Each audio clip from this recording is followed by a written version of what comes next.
करने के लिए दिया चोकसी फिनसर्व के मैनेजिंग डायरेक्टर देवेंद्र चोकसी जुड़े हैं, उनसे बात होगी। मीनवाइल एक बार कुछ ही देर में इंडिकेटिव इक्विलिब्रियम प्राइस भी दिखाना शुरू करेंगे हम।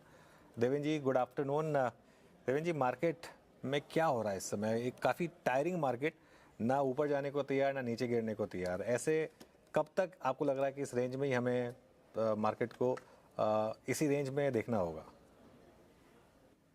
या अनुज, good afternoon.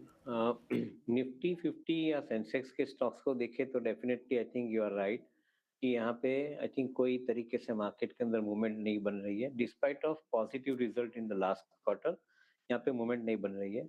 Probably one of the reason could be that I think larger part of the focus is shifted to mid cap and small cap stocks, including some of the funds who are stuck with earlier stocks जिन्होंने उन IPO के माध्यम से भी लिए थे, वो भी अपने स्टॉक्स को फंड में से ऑफलोड करके अलग कंपनीज के अंदर जा रहे हैं। So practically the neglect is happening as far as I think the frontline stocks are concerned. FPI at the same time from the beginning itself, I think they have not been participating enough. The local AMCs are also not immediately participating to the frontline stocks. तो ज्यादातर action mid cap और small cap के अंदर ज्यादा हम देख रहे हैं। जो ट्रेडर्स भी मार्केट के अंदर थोड़े बहुत पार्टिसिपेट करते हैं, they are also shifted to the mid cap small cap largely as we see it on the trading desk, largely because of the fact that जो कैश सिस्टम्स के अंदर उनको जो अपने एल्गोरिदम सेट करने का भी इनका करेक्ट एल्गोरिदम सेट नहीं कर पाए, तो शायद वहां पे वो लोग अभी प्ले नहीं कर रहे हैं। I think the play is now happening into the mid cap small cap counters in the market. So that it could be one of the reason for which the sideways frustrating movement for the large cap stocks, despite of अच्छे नतीजे के बावजूद भी I think this particular counters के अंदर काफी movement कम और restricted है। देवेंद्र जी नमस्कार, वीरेंद्र बोल रहा हूँ। शार्पनेस, एग्रेशन मेटल्स की एक बार फिर से विजिबल है। आपका सेंस क्या कहता है एज ए ट्रेडर और एज ए इन्वेस्टर, दोनों मेटल्स पे क्या अप्रोच रखनी चाहिए? और जब मैं मेटल्स का जिक्र कर रहा हूँ तो मैं उसमें प्रीशियस मेटल्स का भी इंक्लूड कर रहा हूँ, गोल्ड को भी। आई मीन गोल्ड अगर आप जून के लोस को देखें ऑलमोस्ट 1.40 से लगभग 1.55 की ट्रैजेक्टरी में आ चुका है। So, good afternoon, Virendra. Structurally, we are very positive about metal ferrous as well as non-ferrous. और हमें लगता है कि ये एक जो दौर है वो दौर काफी लंबा चल सकता है। In between fluctuations metal commodity है तो शायद उसके अंदर आ सकते हैं, बट अदरवाइज 3 से 5 साल का दौर हमें मेटल कमोडिटीज के अंदर दिख रहा है। ज्यादातर सिचुएशन के अंदर जो कन्विक्शन है उसके अंदर demand scenario remains absolutely strong and buoyant. दूसरी तरफ जो मेटल कमोडिटीज के अंदर ज्यादा प्रभाव रहता है एनर्जी कॉस्ट का, तो many of the metal commodity companies are now having a portion of their requirement of energy coming from renewable segment, and we believe a blended cost of energy is now structurally coming down for some of these companies because they are captive power users. तो मैं शायद ऐसा समझते हैं कि metal के लिए दोनों तरफ से फायदा है। एक तरफ आपको डिमांड सिनेरियो अपबीट मिल रहा है and as a result of which prices are also remaining relatively firm, और दूसरी तरफ जो कमोडिटी के जो एनर्जी कॉस्ट के दाम कम होने के कारण मार्जिन के अंदर इम्पैक्ट पॉजिटिव में दिख रही है। So overall I think we remain bullish about the prospects going forward for ferrous and non ferrous दोनों मेटल के लिए। Devendra ji good afternoon. आपने रिन्यूएबल एनर्जी की बात की और 2 स्टॉक्स आज वायदा का गेनर्स में शुमार है, एक आइनॉक्स विंड और सुज़लॉन, और बहुत दिनों बाद यहाँ पर एक अच्छी रैली देखने को मिल रही है। तो विंड एनर्जी और ये पूरा स्पेस आपको कैसा नजर आ रहा है? शायद 3 साल के लिए शायद ऑर्डर बुक पोजीशन की कंफर्ट मिल रही है यहाँ पे, तो ये एक सबसे बड़ा पॉइंट गिना जाना चाहिए कि जब भी आपको इतनी लंबी ऑर्डर बुक पोजीशन की कंफर्मेशन मिलती है तो शायद आई think the downside risk in both the stocks which you mention remains protected. That's the first point. Second thing, company like Suzlon systematically is moving into value chain.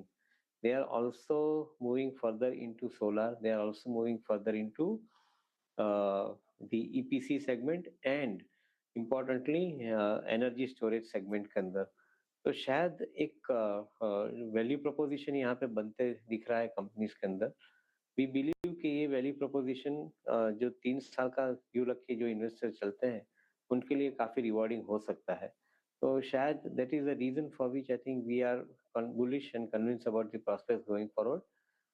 Market ने आज थोड़ा definitely I think एक positive view दिया because Inox wind के अंदर to a greater extent they have been successful. ज्यादातर उन्होंने एक आई थिंक अच्छे तरह से एक नया फंड रेज प्रोग्राम सेट किया था। They have been successful in raising money. और दूसरी तरफ सुजलॉन का भी सिमिलर सिचुएशन के अंदर ग्रोथ प्रोस्पेक्ट हम देख रहे हैं। तो we like both this company from at least 3 year view point from now, investment के नजरिए से देखे तो। मीनवाइल निफ्टी का इंडिकेटिव इक्विलिब्रियम प्राइस आज काफ़ी विचित्र है, 24,249 पर है। ये एक्चुअली जिस लेवल पर है वो टेक्निकली डे लो का है, लेकिन ऑप्शन प्राइस ने मूव करना बंद कर दिया है, उसके ऊपर ना रिएक्ट करना बंद कर दिया है। लकीली एक्सपायरी भी नहीं है आज तो, लेकिन अगर आप देखेंगे तो एक क्लियरली एक फ़र्क है इंडिकेटिव इक्विलिब्रियम प्राइस और 24,347 में। ध्यान रखिएगा आजकल लोग सिंथेटिक फ्यूचर भी देखते हैं, उसके ऊपर भी ट्रेड लेते हैं, सिर्फ ये नहीं है, क्योंकि अब देखिए धीरे धीरे लोगों को समझ आने लगेगा, है ना। तो धीरे कर रहे हैं लोग अपने स्ट्रेटजीज को 100% धीरे धीरे ये चीज़ें सॉर्ट आउट होंगी। खैर देवेंद्र जी, मैं आपसे एक सवाल पूछना चाहता था बैंकों को लेकर। ये HDFC बैंक 5 साल के लो पर आ चुका है, ऐसा क्या तंग कर रहा है इतने बड़े प्राइवेट बैंक को, और क्या भी होगा आपका? तो Anuj I think downside risk definitely कम रहेगा, क्योंकि आई थिंक ये स्टॉक अंडर परफॉर्म किया है लास्ट 5 सालों के अंदर। तो कंपनी के नतीजे या अर्निंग्स के अंदर कोई ज्यादा दिक्कत नहीं है। I think individually stock prices are not functioning, so valuation wise downside is limited in my view point. अगर इस स्टॉक को आगे बढ़ना है तो मैं ऐसा समझता हूँ कि आई थिंक गेम जो जो प्लॉट वो लोग लॉस कर चुके हैं उनके ऊपर उसको कवर करना है। ये गेम जो बैंक की जो गेम है वो खाली AUM की गेम नहीं है। इसके ऊपर आप कैसे सक्सेसफुल ये बिजनेस को आगे बढ़ा सकते हो, लोन डिसबर्स कर सकते हो कॉस्ट कम रख के, और eight the same time steadily AUM growth कैसे बढ़ा सकते हो, उसके लिए आपके पास फिनटेक होना बहुत जरूरी है। हम काफी समय से इस चीज के ऊपर बात कर रहे हैं कि some of the larger banks like HDFC they have missed out big time onto the fintech platform. In fact आप SBI की भी जो लास्ट क्वार्टर की जो अर्निंग कॉल की कमेंट्री सुने तो उन्होंने भी बताया है कि they have missed out big time in adapting to the front end payment systems like Google Pay और फोन पे। तो शायद मैं ऐसा समझता हूँ कि आई थिंक इंडियन बैंक्स को एक थोड़ा नजरिया बदलना पड़ेगा। I think somewhere we get more conviction is Bajaj finance. ये कंपनी ना बैंक है, फिर भी I think systematically large NBFC। उन्होंने सिस्टमेटिक तरीके से अपने फ्रंट एंड के अंदर AI का समावेश किया है, and I think they are running the book at a faster pace compare to many of the banks. Many Indian bank के अंदर इंक्लूडिंग HDFC उनको ये चीज के ऊपर थोड़ा ध्यान देना ज्यादा जरूरी बनता है, ऐसा मैं समझता हूँ। If they do that, then I think they cannot be ignored. I think current levels definitely indicate कि यहाँ पे अपॉर्चुनिटी बनती है इसके अंदर इन्वेस्टमेंट के लिए, if they are successful integrating with the fintech. Devendra ji, आप डिफेंस में क्या पसंद कर रहे हैं इस वक्त, या फिर क्या चीज कर रहे हैं? तो ओवरऑल डिफेंस को बाइफरकेट कर लेते हैं। I think the public sector companies को एक तरफ रखते हैं, mid tier private sector companies including EMS segment के अंदर जो कंपनियां ऑपरेट कर रही है उनको रखते हैं, and on the front end explosive companies like I think solar industries जैसी कंपनी को रखते हैं, कि which is a completely different unit all together.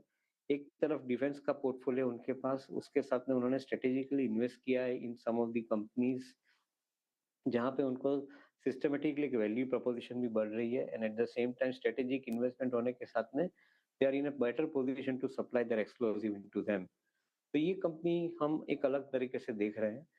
दूसरी जो पब्लिक सेक्टर की कंपनियां हैं उनके अंदर हम एक अलग तरीके से इसलिए देख रहे हैं कि जहाँ पे कंपनियां खाली गवर्नमेंट ऑफ इंडिया का सप्लाई करती है, एंड जो कंपनियां साथ में एक्सपोर्ट भी करती है उनके अंदर हमें ज्यादा एक इम्पोर्टेंस दिखता है, बिकॉज एक्सपोर्ट का कारोबार डिफेंस के अंदर बढ़ते आ रहा है। तो those companies are growing between 15 to 20% as against pure play government supply of around 10 to 12%। और उसके सामने I think the large footprint companies like solar they grow in the vicinity of 95% growth in the last quarter of course, but उसको even out भी कर देते तो around 35-40% का growth over a 3-year period with the kind of order book that they have, we are seeing it. So we like such kind of companies के जो exceptionally high level of executions के ऊपर अपना कारोबार करती है। Okay चलिए, pre versus Deven जी बहुत बहुत शुक्रिया हमारे साथ जुड़ने के लिए। अब एक काम करते हैं, आप